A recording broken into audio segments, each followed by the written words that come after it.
BBC প্রবাহে আপনাদের সবাইকে স্বাগত জানাচ্ছি। আমি শারমিন রমা। শুরুতেই দেখে নেব আজ কি থাকছে। বড় ভাইয়ের ইমামতিতে সম্পন্ন হলো হাদির জানাজা। সংসদ ভবন এলাকায় লাখো মানুষের ঢল। হাদির সন্তানের জন্য কাঁদলেন উপস্থিত জনতা। মরদেহ নেওয়া হয় শাহবাগে। হাদিকে স্মরণ করে অগ্রগতির পথে হাঁটবে গোটা জাতি। মানিক মিয়া এভিনিউতে সংক্ষিপ্ত বক্তব্যে প্রধান উপদেষ্টা মাথা নত না করার অঙ্গীকার। সামনে এসেছে ওসমান হাদি হত্যার মাস্টার মাইন্ডের নাম। নেপথ্যে ছক কষেছিলেন কেরানীগঞ্জের শাহিন চেয়ারম্যান। চাঞ্চল্যকর তথ্য দিলেন গোয়েন্দারা। জ্বালাময় বক্তব্যের কারণে টার্গেট করা হয় হাদিকে। হিটলিস্টের শুরুতেই রাখা হয় এই জুলাই যোদ্ধার নাম। হত্যার পুরো ছক কষে আওয়ামী লীগের স্লিপার সেল। ওসমান হাদির মৃত্যুতে অ্যামনেস্টি ইন্টারন্যাশনালের গভীর উদ্বেগ। দোষীদের বিচারের আওতায় আনতে বিবৃতি। নিরপেক্ষ তদন্ত নিশ্চিতে অন্তর্বর্তী সরকারের প্রতি আহ্বান। জুলাই গণঅভ্যুত্থানের সম্মুখভাগের যোদ্ধা ও ইনকিলাব মঞ্চের মুখপাত্র শহীদ শরীফ ওসমান হাদিকে অশ্রুসিক্ত বিদায় জানালেন লাখো জনতা। শনিবার দুপুর 2:30টায় জাতীয় সংসদ ভবনের দক্ষিণ প্লাজায় তার জানাজা অনুষ্ঠিত হয়। হাদির বড় ভাই আবু বকর সিদ্দিক নামাজে ইমামতি করেন। জানাজায় প্রধান উপদেষ্টা ডক্টর ইউনূস, উপদেষ্টা পরিষদের সদস্য ও বিভিন্ন রাজনৈতিক দলের শীর্ষ নেতারা অংশগ্রহণ করেন। এদিকে শহীদ হাদির জানাজাকে কেন্দ্র করে জনসমুদ্রে পরিণত হয় জানাজা স্থল জাতীয় সংসদের দক্ষিণ প্লাজা ও মানিক মিয়া এভিনিউ এলাকা। বিপুল সংখ্যক মুসল্লির উপস্থিতিতে নির্ধারিত স্থানে জায়গা না হওয়ায় সড়কে জোহরের নামাজ আদায় করেন অনেকে। অন্যদিকে জানাজা শুরুর আগে হাদির স্মরণে বক্তব্য রাখেন প্রধান উপদেষ্টা অধ্যাপক ডক্টর মোহাম্মদ ইউনূস ও হাদির বড় ভাই আবু বকর সিদ্দিক। এ সময় ওই জুলাই যোদ্ধার ছোট শিশুর কথা মনে করে কান্নায় ভেঙে পড়েন হাজারো মানুষ। এর আগে এদিন বেলা 11:40 শহীদ ওসমান হাদির মরদেহের ময়নাতদন্ত সোহরাওয়ার্দী হাসপাতালে সম্পন্ন হয়। পরে তার মরদেহ আবারও নেওয়া হয় হৃদরোগ ইনস্টিটিউটে। সেখানে গোসল শেষে সহযোদ্ধা ও সমর্থকদের অংশগ্রহণে মিছিল সহ মরদেহ নিয়ে আসা হয় মানিক মিয়া অ্যাভিনিউয়ে জাতীয় সংসদ ভবনের দক্ষিণ প্লাজায়। প্রিয় ওসমান হাদি, তোমাকে আমরা বিদায় দিতে আসি নাই এখানে। তুমি আমাদের বুকের ভেতরে আছো এবং চিরদিন বাংলাদেশ যতদিন আছে তুমি সকল বাংলাদেশির বুকের মধ্যে থাকবে। এটা কেউ সরাতে পারবে না। আমরা আজকে তোমাকে প্রিয় হাদি বিদায় দিতে আসিনি। আমরা তোমার কাছে আমরা ওয়াদা করতে এসেছি। তুমি যা বলে গেছো সেটা যেন আমরা পূরণ করতে পারি, সেই ওয়াদা করার জন্য আমরা একত্র হয়েছি। সেই ওয়াদা শুধু আমরা নয়, পুরুষানুক্রমে বাংলাদেশের সব মানুষ পূরণ করবে। সেই ওয়াদা করার জন্যই আমরা তোমার কাছে আজকে এসেছি, সবাই মিলে যে যেখানে আছি। আমরা তোমার যে মানব প্রেম, তোমার যে ভঙ্গি, মানুষের সঙ্গে উঠা বসা, তোমার যে রাজনৈতিক দৃষ্টিভঙ্গি, সবাই প্রশংসা করছে। সেটা আমরা মনে প্রাণে গ্রহণ করছি, যে এটা যেন আমাদের মনে সব সময় জাগ্রত থাকে, আমরা সেটা অনুসরণ করতে পারি। তুমি আমাদেরকে এমন এক মন্ত্র কানে দিয়ে গেছো, সেই মন্ত্র বাংলাদেশের কেউ কোনোদিন ভুলতে পারবে না এবং এই মন্ত্র চিরদিন আমাদের কানে বাঁচতে থাকবে। সে মন্ত্র বাংলাদেশের বড় মন্ত্র হয়ে আমাদের জাতির সঙ্গে সংযুক্ত থাকবে। তোমার মন্ত্র ছিল বলবীর চির উন্নত মমশির। এই উন্নত মমশিরের যে মন্ত্র তুমি দিয়ে গেছো, সেটা বাংলাদেশি সন্তানের জন্মলগ্ন থেকে যতদিন সে বেঁচে থাকবে নিজের কাছে বলবে, বলবীর চির উন্নত মমশির, আমাদের শির কখনো নত হবে না। সেই মন্ত্র তুমি আমাদেরকে দিয়ে গেছো, আমাদের সব কাজে সেটা আমরা প্রমাণ করব। আমরা দুনিয়ার সামনে মাথা উঁচু করে চলবো, কারো কাছে মাথা নত করব না। সেই মন্ত্র তুমি আমাদেরকে দিয়ে গেছো, আমরা সেটা পূরণ করে যাব।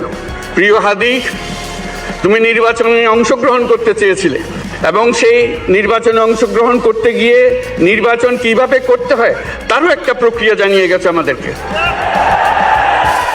সেই প্রক্রিয়া যেন আমরা সবাই মিলে গ্রহণ করি, যে কিভাবে প্রচারণা কার্য চালাতে হয়, কিভাবে মানুষের কাছে যেতে হয়, কিভাবে মানুষকে কষ্ট না দিয়ে তার বক্তব্য প্রকাশ করতে হয়, কিভাবে বিনীতভাবে মানুষের কাছে আসতে হয়, সব কিছু তুমি শিক্ষা দিয়ে গেছো। আমরা এই শিক্ষা গ্রহণ করলাম, আমরা এই শিক্ষা চালু করতে চাই। আমরা সবাই আমাদের জীবনে আমাদের রাজনীতিকে এই পর্যায়ে নিয়ে আসতে চাই, যাতে হাদি আমাদের জীবনে স্পষ্টভাবে জাগ্রত থাকে। ইনকিলাব মঞ্চের মুখপাত্র এবং জুলাই অভ্যুত্থানের সম্মুখ সারির যোদ্ধা শরীফ ওসমান হাদির ওপর হামলার পরপরই নড়েচড়ে বসে প্রশাসন। এরপরই এই হত্যাকাণ্ড নিয়ে বেরিয়ে আসতে থাকে একের পর এক চাঞ্চল্যকর তথ্য। এর মধ্যে সামনে এসেছে হাদি হত্যার সন্দেহভাজন মাস্টারমাইন্ডের নাম।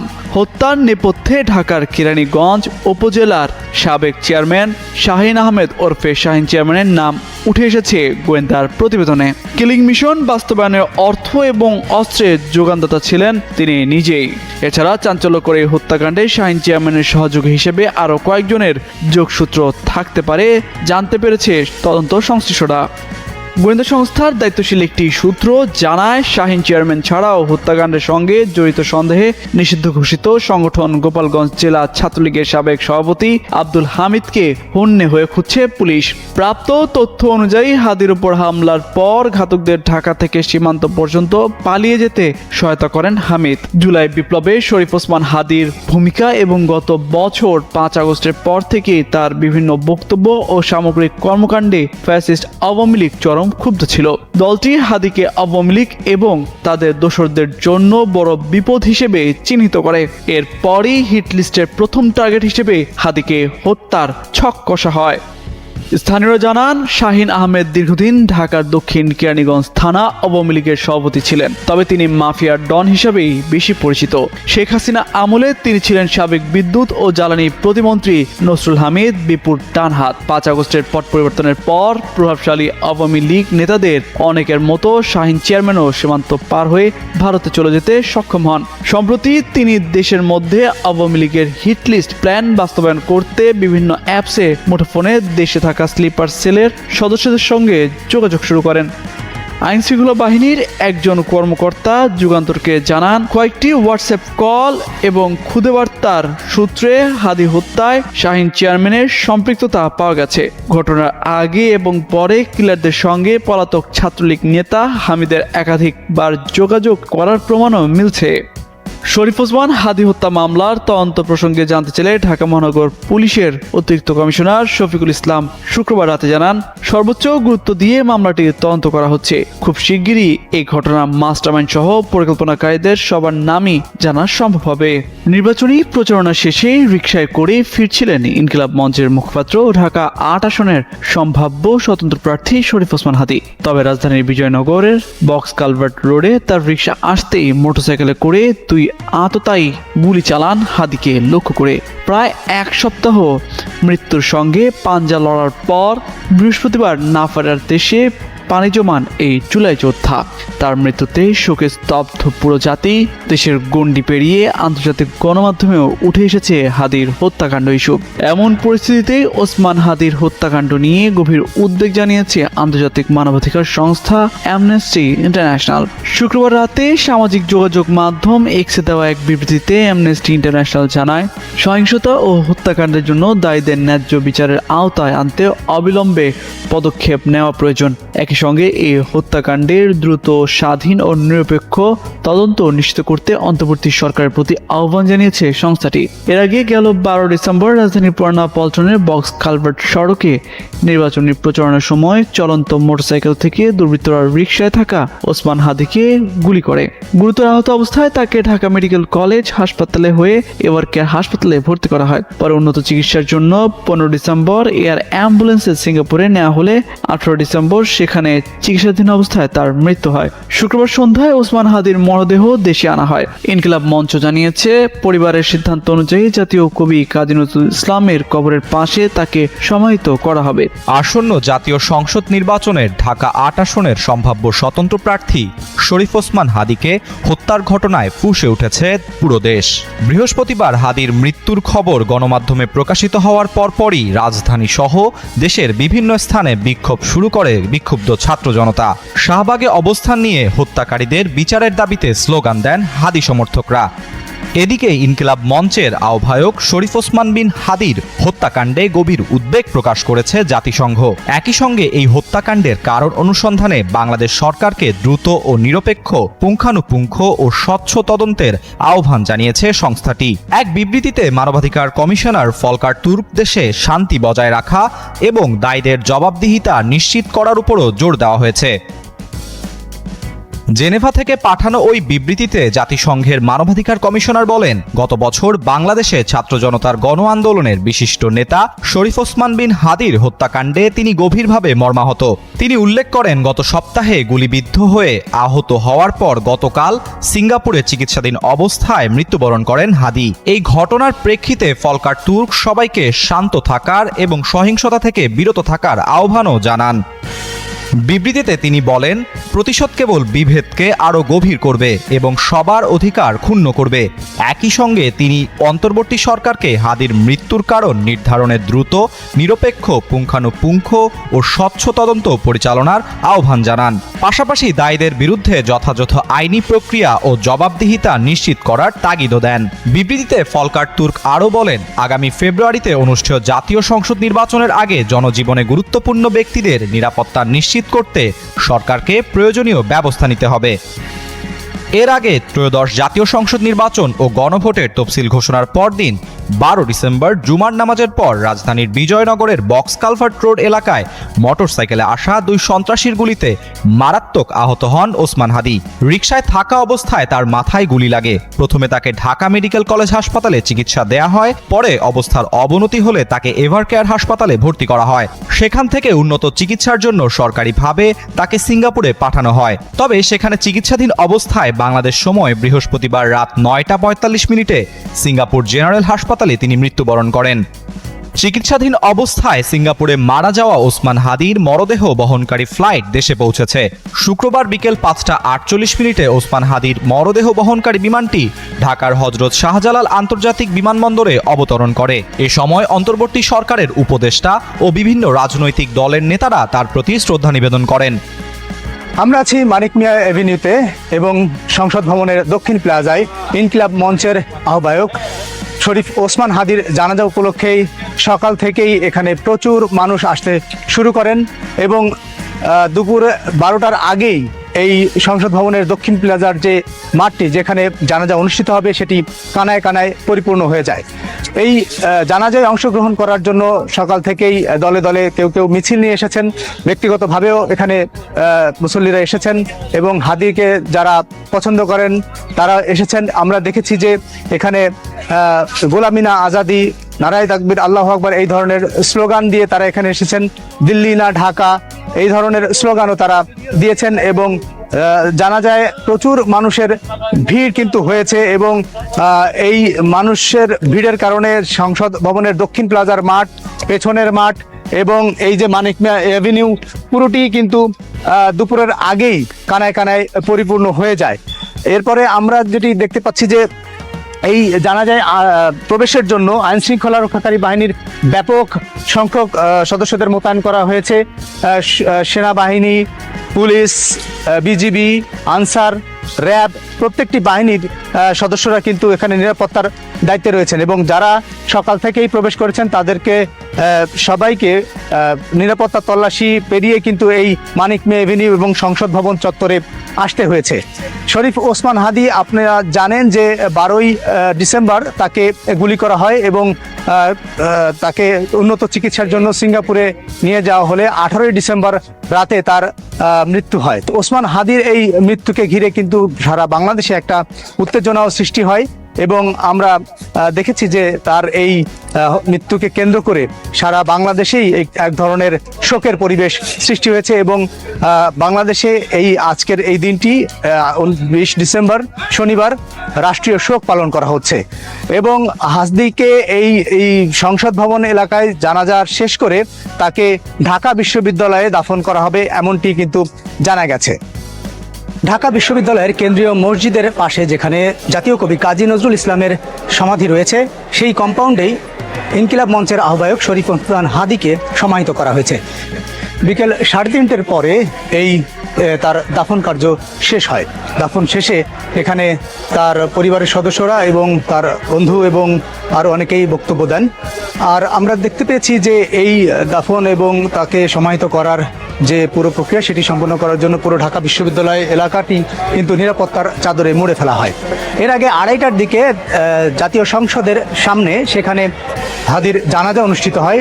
সেখানে হাজার হাজার মানুষ অংশগ্রহণ করে পুরো সংসদ ভবনের দক্ষিণ প্লাজা, মানিক মিয়া অ্যাভিনিউ এবং দুটি মাঠ সম্পূর্ণ কানায় কানায় পূর্ণ হয়ে যায় যারা জানাজায় অংশ নিয়েছেন। এর আগে সকাল থেকেই জানাজায় অংশ নেওয়ার জন্য দল বেঁধে মানুষ সেখানে আসেন এবং নিরাপত্তা তল্লাশি পার করে সেখানে সবাইকে প্রবেশ করানো হয়। বাংলাদেশের অন্তর্বর্তীকালীন সরকারের প্রধান উপদেষ্টা এই জানাজায় অংশ নেন, সেখানে তিনি বক্তব্য দেন। এছাড়া ইনকিলাব মঞ্চের পক্ষ থেকে সেখানে বক্তব্য দেওয়া হয়। ইনকিলাব মঞ্চের আহ্বায়ক হাদির বড় ভাই জানাজাটি পরিচালনা করেন এবং তার জন্য দোয়া করতে বলেন। এছাড়া আমরা দেখতে পেয়েছি যে এই জানাজা এবং দাফনের দিনটিকে কেন্দ্র করে এই পুরো ঢাকা শহরে একটি শোকের পরিস্থিতি।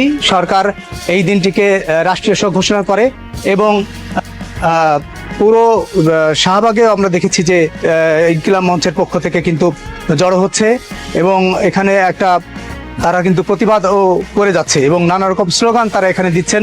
জানাজার সময়ও জানাজার আগেও তারা স্লোগান দিয়েছেন, ইনকিলাব ইনকিলাব জিন্দাবাদ, বাংলাদেশ, ঢাকা না দিল্লি, দিল্লি না ঢাকা, এই ধরনের স্লোগান, গোলামি না আজাদি, আজাদি আজাদি, এই ধরনের স্লোগান কিন্তু জানাজার স্থলে শাহবাগে এই হাদির বন্ধু বান্ধব এবং তার যারা সমর্থক তারা কিন্তু দিয়েছেন।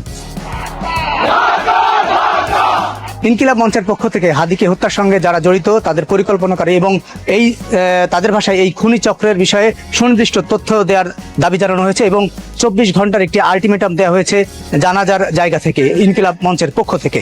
তো এই তথ্য দিতে না পারলে 24 ঘন্টা পরে তারা স্বরাষ্ট্র উপদেষ্টা এবং খোদাবক্স যিনি প্রধান উপদেষ্টার সহকারী হিসেবে আছেন তাদের পদত্যাগও দাবি করবেন, এরকম একটি বক্তব্য কিন্তু তারা দিয়েছেন। তো এই হচ্ছে পরিস্থিতি। আমরা দেখতে পেয়েছি যে জানাজা, হাদির দাফন, এই বিষয়টিকে কেন্দ্র করে পুরো ঢাকা, তারপরে মানিক মিয়া অ্যাভিনিউ, শাহবাগ, ঢাকা বিশ্ববিদ্যালয় এলাকায় এক ধরনের নিরাপত্তার চাদরে মুড়ে ফেলা হয়েছে। এখানে আমরা সেনাবাহিনী, বিজিবি, পুলিশ আর র্যাব, আনসার সব বাহিনীকেই নিরাপত্তা দিতে দেখেছি। আপনারা জানেন যে শরীফ ওসমান হাদিকে 12ই ডিসেম্বর ঢাকার পুরানা পল্টন এলাকায় কাছ থেকে গুলি করা হয় এবং এরপরে তার শারীরিক অবস্থার অবনতি হলে ঢাকা মেডিকেল কলেজ, সেখান থেকে এভার কেয়ারে চিকিৎসা দেওয়া হয় এবং উন্নত চিকিৎসার জন্য সিঙ্গাপুরে পাঠানো হয়।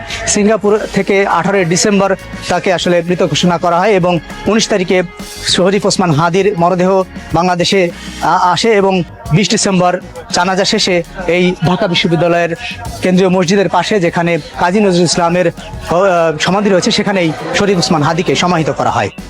পেটে গুলিবিদ্ধ হয়ে ঢাকা মেডিকেলে চিকিৎসাধীন এই ব্যক্তির নাম আরিফুর রহমান। কাজ করেন মোবাইল ফাইন্যান্সিয়াল সার্ভিস বিকাশে। গেল রোববার গাজীপুরের টঙ্গীতে প্রকাশ্যে ছিনতাইয়ের শিকার হন তিনি। পরিবার বলছে তাকে গুলি ও ছুরিকাঘাত করে সঙ্গে থাকা প্রায় 15 লাখ টাকা নিয়ে যায় দুই ছিনতাইকারী। 3 রাউন্ড গুলি করছে, ডান পাশ দিয়ে করছে, বাম পাশ দিয়ে, এই মানে এখান দিয়ে ঢুকছে, এখান দিয়ে বাইরে গেছে। না, ওদের কোনো নিরাপত্তা নাই তো, ওদের কি নিরাপত্তা আছে এইভাবে? নিরাপত্তা নিয়ে এই বৃদ্ধের যে শঙ্কা, দেশটিতে তার কারণ আছে। মূলত বিভিন্ন সময় অপরাধের ঘটনা বৃদ্ধি পাওয়ায় এমন পরিস্থিতি দেখা যাচ্ছে। পুলিশ সদর দপ্তরের হিসেবে গত বছর দেশটিতে চুরি, ডাকাতি, ছিনতাই, হত্যা, অপহরণের যেসব ঘটনা রেকর্ড হয়েছে তার সংখ্যা 18,000-এরও বেশি। কিন্তু চলতি বছরের প্রথম 11 মাসেই এমন অপরাধ আগের বছরের চিত্রকে ছাড়িয়ে গেছে, যেটা নিয়ে সমালোচনা হচ্ছে।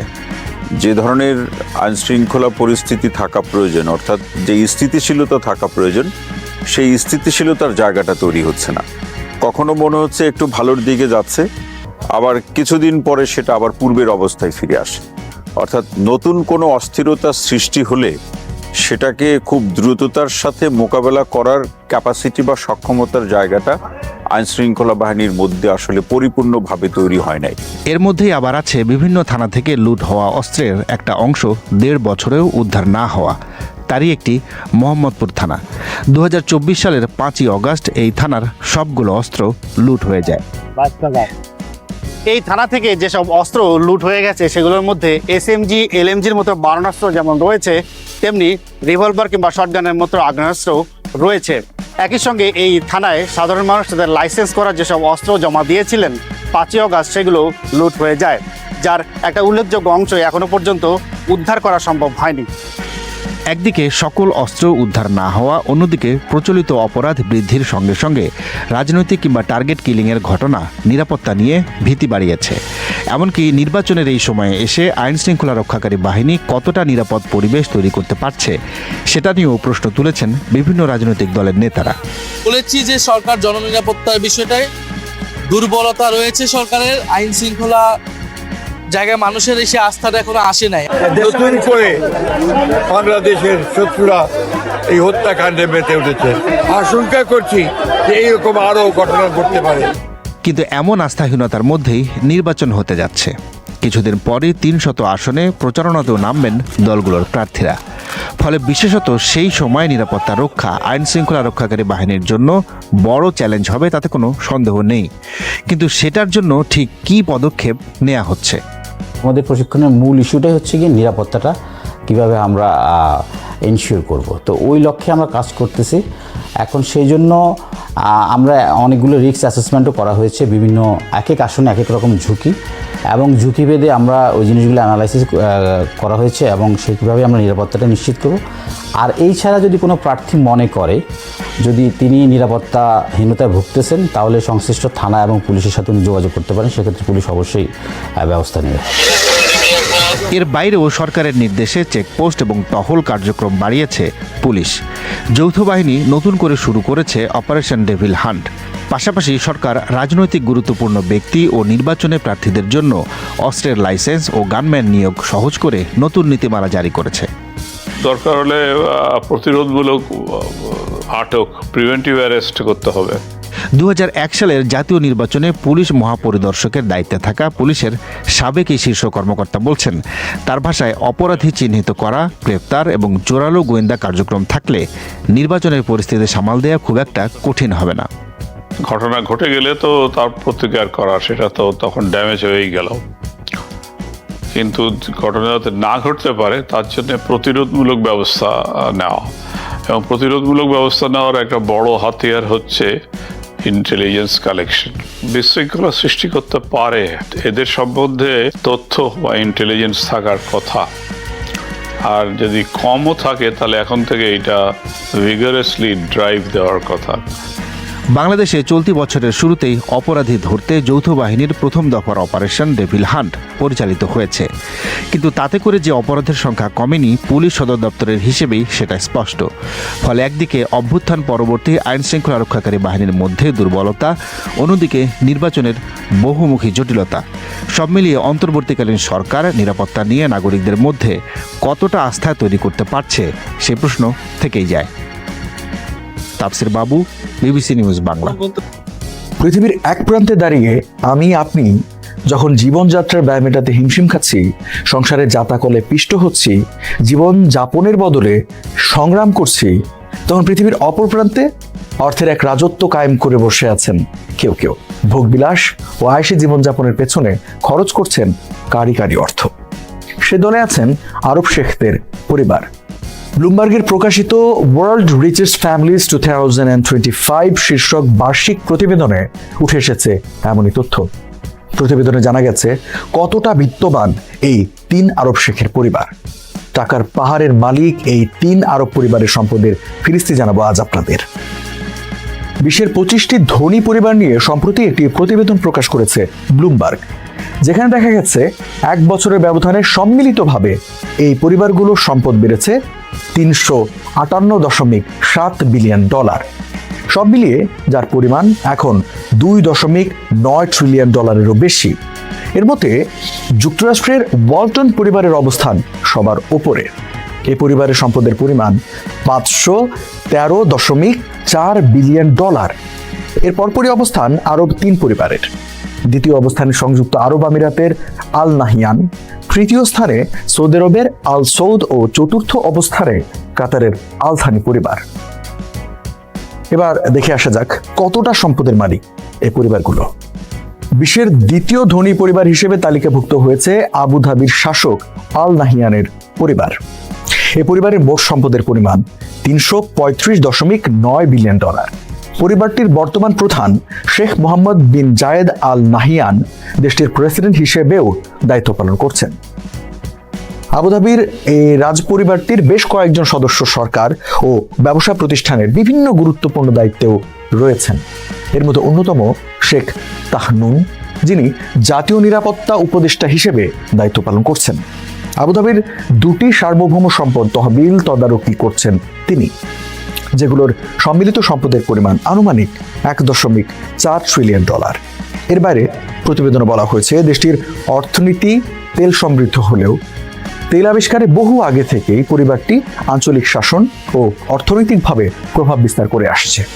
সৌদি আরবের শাসক পরিবার আল সৌদের মোট সম্পদের পরিমাণ $213.6 বিলিয়ন। এই পরিবারটি প্রায় 93 বছর ধরে সৌদি আরব শাসন করছে। তাদের সম্পদের একটা বড় অংশ এসেছে সৌদি আরবের বিপুল তেল সম্পদ থেকে। এর মধ্যে সম্প্রতি অতীতের আয়ের নতুন হিসাব যুক্ত হওয়ায় পরিবারটি জায়গা করে নিয়েছে শীর্ষ ধনী পরিবারের তালিকার সেরা 3 নম্বরে। এই পরিবারের প্রায় 15,000 সদস্য থাকায় তাদের মোট সম্পদের পরিমাণ আরো বেশি বলেও ধারণা করছে ব্লুমবার্গ।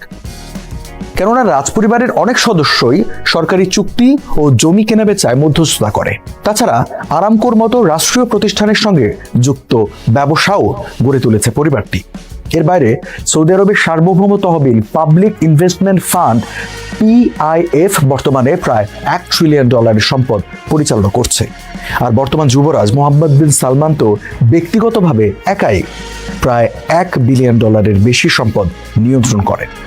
কাতারের শাসক পরিবার আল থানির মোট সম্পদের পরিমাণ $199.5 বিলিয়ন। 19 শতকের মাঝামাঝি সময় থেকে কাতার শাসন করে আসা এই পরিবারের সম্পদের উৎস মূলত সমুদ্রভিত্তিক গ্যাস ক্ষেত্র। 1940 সালের দিকে তেল আবিষ্কৃত হলেও পরবর্তীতে গ্যাস ক্ষেত্রের উন্নয়নই এই পরিবারটিকে শীর্ষ ধনীর কাতারে নিয়ে এসেছে। তাছাড়া এই পরিবারটি নিয়ন্ত্রণ করছে কাতারের রাজনীতি ও অর্থনীতি। তাদের ব্যবসাও বেশ বিস্তৃত। হোটেল, বীমা কোম্পানি ও নির্মাণ প্রতিষ্ঠান ছাড়াও এই পরিবারটির রয়েছে বিপুল বিদেশি সম্পদ। লন্ডনের মেফেয়ারে বিলাসবহুল সম্পত্তি, ঘোড়ার খামার, বেসরকারি ব্যাংক ও বিশ্ববিখ্যাত ফ্যাশন ব্র্যান্ড ভ্যালেন্টিনো সবই এই এক পরিবারের কবজায়। পরিবারটি এতটাই সম্পদশালী যে সম্প্রতি মার্কিন প্রেসিডেন্ট ডোনাল্ড ট্রাম্পকে ব্যবহারের জন্য প্রায় $400 মিলিয়ন মূল্যের একটি বিলাসবহুল বোয়িং জাম্বো জেট উপহার দিয়েছে তারা। দ্বিতীয় মেয়াদে ক্ষমতায় এসে প্রায় প্রতিদিনই খবরের শিরোনাম হয়েছেন মার্কিন প্রেসিডেন্ট ডোনাল্ড ট্রাম্প। হেন কিছু নেই যা তিনি করেননি। বিশ্বব্যাপী শুল্ক আরোপ করে দৌড়ের ওপর রেখেছেন বিশ্ব নেতাদের, দাবি করেছেন নোবেল শান্তি পুরস্কারের। কোথাও যুদ্ধ থামানোর কৃতিত্ব নিচ্ছেন তো কোথাও আবার যুদ্ধ বাঁধানোর পায়তারা। এসবের ভিড়ে নিজের নির্বাচনী প্রতিশ্রুতি মূল্যস্ফীতির লাগাম টানতেই যেন ভুলে গেছেন ডোনাল্ড ট্রাম্প, যার আঁচ পড়েছে সাম্প্রতিক সিটি নির্বাচনগুলোতে, কমেছে জনপ্রিয়তাও। এই অবস্থায় মার্কিনীদের ভোলাতে 17 ডিসেম্বর হোয়াইট হাউসে জাতির উদ্দেশ্যে দীর্ঘ 18 মিনিটের এক ভাষণ দিয়েছেন ট্রাম্প। গত 11 মাসে অর্থনৈতিক সাফল্যের গালগল্প শুনিয়ে মার্কিন সেনা সদস্যদের পুরস্কৃত করার ঘোষণা দিয়েছেন তিনি। কিন্তু প্রশ্ন হলো, এতে মার্কিনীদের আস্থা ফিরবে তো? বড়দিনকে সামনে রেখে জাতির উদ্দেশ্যে দেওয়া এ ভাষণে $14.5 লাখ সক্রিয় ও রিজার্ভ সেনার প্রত্যেকের জন্য $1,776 বিশেষ বোনাস দেওয়ার ঘোষণা দিয়েছেন ট্রাম্প। অর্থের এই পরিমাণটি নির্ধারিত হয়েছে যুক্তরাষ্ট্রের স্বাধীনতা লাভের ঐতিহাসিক বছর 1776 সালকে স্মরণ করে, যার পেছনে খরচ হবে $2.57 বিলিয়ন। অর্থের যোগান আসবে ট্রাম্প প্রশাসনের আমদানিকৃত পণ্যের উপর আরোপিত উচ্চ শুল্ক নীতি ও 4 জুলাই স্বাক্ষরিত ওয়ান বিগ বিউটিফুল বিল থেকে। জানিয়ে ট্রাম্প বলেন, আমাদের সামরিক বাহিনীর চেয়ে এই সম্মানের দাবিদার আর কেউ নেই। চেকগুলো ইতিমধ্যে প্রক্রিয়াকরণ শুরু হয়েছে এবং বড়দিনের উৎসবের আগেই তা আমাদের বীরদের হাতে পৌঁছাবে। এছাড়াও দ্রব্যমূল্যের জন্য সাবেক প্রেসিডেন্ট জো বাইডেন ও ডেমোক্র্যাটদের দায়ী করে ট্রাম্প বলেন, ডেমোক্র্যাটরা মুদি পণ্যের দাম আকাশে তুলেছিলেন, কিন্তু আমরা তা সমাধান করছি। পেট্রোল ও ডিমের দাম কমার কথাও জানান ট্রাম্প। দীর্ঘ ভাষণে ট্রাম্প দাবি করেছেন মূল্যস্ফীতি নিয়ন্ত্রণে আসছে এবং নিত্যপণ্যের দাম দ্রুত কমতে শুরু করেছে। বিশেষ করে পেট্রোল ও ডিমের দাম কমার কথা বলেন তিনি। ট্রাম্পের এমন দাবি সত্যি হলেও বাস্তবতা হলো কিছু পণ্যের দাম কমলেও বেশিরভাগ পণ্যের দাম কমেনি। মার্কিনীদের বড় অংশ এখনো আবাসন খরচ, শিশু যত্ন ও স্বাস্থ্যসেবার লাগামহীন মূল্যবৃদ্ধি মেটাতে গিয়ে হিমশিম খাচ্ছে। তাছাড়া ফেডারেল রিজার্ভ মূল্যস্ফীতির হার 2% নিচে নামিয়ে আনার কথা বললেও সেটি এখনো পারেননি ট্রাম্প। এখনো 3% আটকে আছে মূল্যস্ফীতি, যা জীবনযাত্রার উপর প্রভাব ফেলছে। জীবনযাত্রার ব্যয়ে লাগাম টানতে না পারায় ট্রাম্পের জনপ্রিয়তায় ধস নামতে শুরু করেছে, যার প্রমাণ মিলছে বিভিন্ন জরিপে, যেখানে দেখা যাচ্ছে দ্বিতীয় মেয়াদে ট্রাম্পের জনপ্রিয়তা সর্বনিম্ন পর্যায়ে পৌঁছেছে। পলিটিকোর এক জরিপ অনুযায়ী অর্ধেক ভোটার, এমনকি ট্রাম্পকে ভোট দেওয়া 10 জনের মধ্যে 4 জন মনে করেন জীবনযাত্রার ব্যয় তাদের জীবদ্দশায় এখন সবচেয়ে খারাপ পর্যায়ে আছে। অন্যদিকে সিবিএস নিউজ ও ইউগভের নভেম্বর মাসের জরিপ বলছে অর্থনৈতিক সংকট মোকাবিলায় ট্রাম্পের জনসমর্থন গত মার্চের তুলনায় 15 পয়েন্ট কমে 36% ঠেকেছে, যার প্রভাব পড়েছে ভোটের মাঠে। সম্প্রতি Virginia, new jersey, new York city, Miami এবং জর্জিয়ার নির্বাচনে রিপাবলিকানদের আশানুরূপ ফল না করতে পারা যার বড় কারণ। সাম্প্রতিক নির্বাচনগুলোতে ভরাডুবির পর আগামী বছরের মধ্যবর্তী নির্বাচন সামনে রেখে এখন থেকেই তৎপরতা শুরু করেছেন ট্রাম্প। বিশ্লেষকদের মতে সেই নির্বাচনে ভোটার টানতেই জাতিকে নিজের গুণকীর্তন শোনাচ্ছেন তিনি। সামরিক বাহিনীর সমর্থন ধরে রাখতে বিশেষ পুরস্কার ঘোষণা করেছেন, কিন্তু প্রশ্ন হলো 11 মাসে উল্লেখযোগ্য পরিবর্তন আনতে না পারা ট্রাম্প বোনাস ও ভাষণ দিয়ে মার্কিনীদের ভোলাতে পারবেন তো? সবাইকে শুভকামনা জানিয়ে আমি শারমিন রমা আজ এখানেই বিদায় নিচ্ছি। ভালো থাকবেন।